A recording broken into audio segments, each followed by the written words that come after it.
Animal Crossing New Horizons is going to be revolutionary for the Animal Crossing series. The amount of new additions, incredible detail, and phenomenal polish put into this game is truly commendable, and it's evident that the Animal Crossing team is treating this release with as much care as possible, something you don't see a lot nowadays. A lot of games this generation feel like they were solely designed to rack in dollars, so it's nice to see a game like New Horizons which truly seems to come from a place of heart. So today, we're going to thank the Animal Crossing team for their hard work by looking at some of my favorite new features in New Horizons. A lot of effort was put into a lot of these new additions, so it only feels right for me to discuss them. So, with that out of the way, let's get into number 10, 8-player co-op. Animal Crossing has always felt like a single-player dedicated experience to me. Sure, visiting your friends' towns or letting them come to yours was always fun, but I found that most of my fondest Animal Crossing memories came from relaxing by myself and just taking in everything the game had to offer. But that isn't to say that I don't enjoy multiplayer in Animal Crossing. It can be really enjoyable, and that's why I'm so excited for the new 8-player cap on island visitors. Am I ever going to have 7 other people that all want to visit my island at the same time? No, probably not. But the fact that the option is there means a lot. I'm just glad that we can have more than 3 other people playing with us. Sure, 8-person multiplayer might not seem like something I'll use often, but 5 or 6 players seems very manageable. I'm definitely glad I'll be able to enjoy this game with a lot of my friends. Number 9, Dodo Airlines. Animal Crossing has had various forms of travel. Population growing and New Leaf both had trains, Wild World had a taxi, and City Folk had a bus. But I have to say, I think the plane from Dodo Airlines is my favorite so far. Everything about the airport in New Horizons just oozes Animal Crossing charm. The cozy design on the inside, the chubby little plane on the outside, and of course, the dodos themselves. Before I talk about Orville and Wilbur themselves, I feel like it's mandatory to give credit to the Animal Crossing team for making the characters running the airport dodos, which were flightless birds. Whoever originally pitched that idea needs a major raise. Moving on to the characters themselves, they're just great. Their designs are awesome, their dialogue is funny, and like I said before, having them run the airport was a stroke of genius. And they're also named after the Wright brothers, the creators of the first functioning airplane. Dodo Airlines is just amazing all around. Number 8, Traversal Tools. One of the worst parts of previous Animal Crossing games was the fact that the river often acted like a barrier instead of an accessory to your town, which could be rather annoying. Say I'm here, and an animal I want to talk to is here.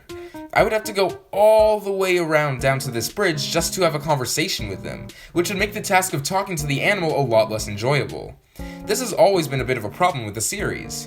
Meanwhile, New Horizons said, "Oh, you guys didn't like that? Boom, vaulting pole." It's incredible how adding a single tool can change the game so much, but the vaulting pole will cause much less annoyance and save players a lot of time. We also see a similar thing with the stepladder tool. Overall, the two are fantastic and incredibly useful additions. Number 7, Island Tours. When I first heard about New Horizons' crafting mechanic, I was a little worried. I mean, if I had to constantly get wood to make furniture, would that mean I'd have to chop down all the trees in my town? What would I do with my fruit? It was a dilemma I didn't see an answer to until Island Tours were shown off in February's Animal Crossing Direct. The concept of these are great. Little randomly generated pieces of land where you can stock up on materials, fruits, or even meet a new friend. It makes the whole crafting system feel less intrusive on your home island's ecosystem. Number 6, Pathways. Paths were one of the most requested features in the lead up to Animal Crossing New Horizons. It was a very simple idea, but if you went onto anyone's prediction or wishlist video, it wouldn't be long before you would hear them discussing how proper paths were a necessary feature for the series. And in New Horizons, it's better than I could have ever imagined. Back at E3, when we only knew about the dirt path, I was afraid that if it was the only path available, a lot of islands would start to feel very similar, and some of the individuality of Animal Crossing would be lost. Luckily for us, 10 path types are available, one of which being a tab for our own custom designs, which will definitely do a lot to diversify our islands from each other. I have to say, the red brick one might be my favorite. Number 5, Nook Miles. I've said this in almost all of my Animal Crossing videos, but I'll say it again. Animal Crossing is a game about progression. Starting from nothing and building the town of your dreams, that's where the charm comes from. Every achievement you receive pushes you closer and closer to the end goal of perfection, and the satisfaction you receive after every accomplishment is amazing. But in New Horizons, starting from nothing is scarily accurate. When you begin, you'll only have a tent to your name and will only be acquainted with 2 other animals, minus special characters like Nook and the Dodos. it might take a while before you start to get those large-scale achievements. And that's why Nook Miles are so genius. Giving the player rewards for doing simple tasks like fishing or catching bugs gives the incentive to continue playing every day, because the mere act of completing goals is addictive. Nook Miles, and the rewards that can be bought with them, will hold the player over until they start making real progress, and will ensure that New Horizons' early game will be just as enjoyable as its late game. Number 4, the Museum. I don't even know what to say here, it's just gorgeous. I can make a whole video about this building, guys, it's that good. Everything is so detailed and polished that it almost feels out of place. Not that the rest of the game isn't beautiful as well, but the museum is just on another level. I can see myself spending hours in here. Number 3, crafting. You knew this was coming, considering it's New Horizons' main new feature. Crafting was something I wasn't sure about at first, but it quickly won me over. The addition of crafting adds so much replayability to New Horizons. Now, instead of just buying all the items and furniture you need with bells, you'll constantly be on the lookout for materials to collect. Crafting will also do wonders in terms of town diversity. I mean, think about it. Everyone will have different crafting recipes they know, so everyone will have different furniture lying around, at least early on. And this is great. It gives the player a reason to be on the lookout for new furniture and different crafting recipes.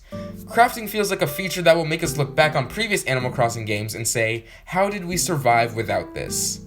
Number 2, terraforming. Town layout customization was something I stood firmly against in the lead up to New Horizons. I thought it would give the player an insane amount of power that was undeserved. But New Horizons fixes this problem by having the feature be unlocked after your town's been highly upgraded. This makes it more of a reward instead of something that's just given to you, and I'm completely fine with that. Remember, Animal Crossing is all about progression, so if they want to give us this crazy terraforming system as one of our last gifts in this game, I'm all for it. It feels more earned that way. Not to mention that the islands people are going to make with this system will be absolutely insane. And for number 1, we have a feature that's been long due in the mainline Animal Crossing series: skin tone selection. When I tell people that this is the feature I'm most excited about in New Horizons, they often don't understand where I'm coming from. How could something as minute as your character's skin make or break a game for me? Well, I'd like to explain. Animal Crossing is a game about immersion, throwing yourself into a peaceful, serene life where your worries are non-existent and you have something to look forward to every day. I adored Animal Crossing New Leaf, but as immersive as it was, I could never connect to it fully. This was of course because of my character. Notice how I refer to the mayor as my character and not my avatar, for example. That's because he wasn't me. He couldn't be me because he didn't even look like me. The option for him to look like me simply wasn't presented, and I can't even begin to explain how infuriating that was. I've never given my Animal Crossing character my own name because they never felt like a version of myself. Yes, the games were still incredibly immersive, but the fact that I couldn't actually be me made it feel more like a game instead of another life being lived in front of my eyes. No different from Mario, Zelda, or Kirby, I was controlling someone whose sole purpose was to be a vessel for me to possess, not to actually be a representation of myself. A lot of people have called me out for saying that this feature absolutely should have been in Animal Crossing earlier, saying things like, who cares, and it's just a game. But the people who say that are always the people who've never had to deal with what I just discussed. So yes, even though it's incredibly overdue, choosing my skin tone is the feature I'm most excited about in New Horizons. But I'd love to hear what you guys think. What are your favorite things included in New Horizons? Let me know in the comments below. Professor Pro, out.